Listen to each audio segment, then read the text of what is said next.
We're back in Yaakov. This is, we're in Berachot, discussions about the Exodus. So Rabbi Abba said, everyone agrees that the redemption of the children of Israel from Egypt occurred in the evening. For it says, God your Lord brought you out of Egypt at night, Deuteronomy 16:1. Everyone also agrees that they did not actually leave Egypt until the next morning, for it says, on the day after the Passover sacrifice, the Israelites left triumphantly, Numbers 33, verse 3. But there's disagreement about the definition of the term chipazon, in haste. In the verse, you must eat the Passover offering in haste. Starting at midnight, the Egyptians were in haste to make the Israelites leave as soon as possible.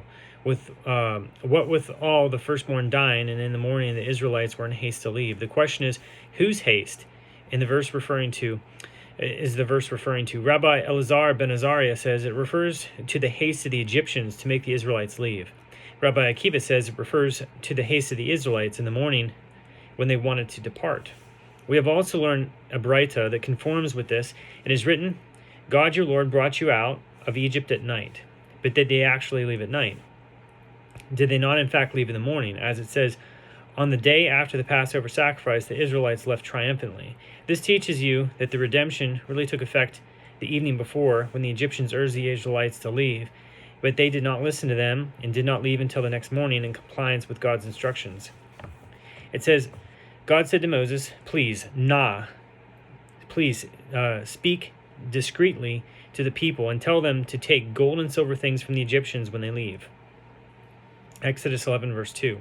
In the school of Rabbi Yanai, they said the word na means please. The Holy One, blessed be he, said to Moses, please go and tell the children of Israel, I beg of you, borrow from the Egyptians articles of silver and gold, so that the righteous Abraham should not say, God did fulfill for them the promise of they will be enslaved and oppressed.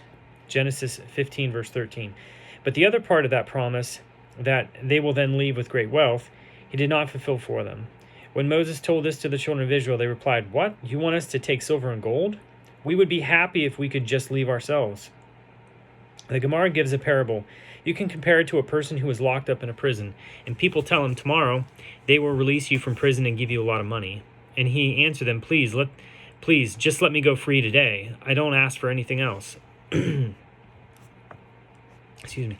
It says the Egyptians let them have what they asked for, Exodus 12:36.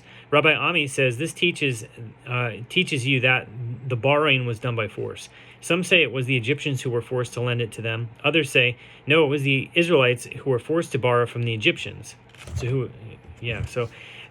that say that it was the Egyptians that were forced to lend cite as proof the verse, housewives are sharing in the spoils, Psalms 68, verse 18. And those that say that it was the Israelites were forced to borrow explain that the Israelites were reluctant to borrow because it meant carrying a great deal of excess baggage. It says, the Israelites thus drained Egypt of its wealth, Exodus 12, verse 34.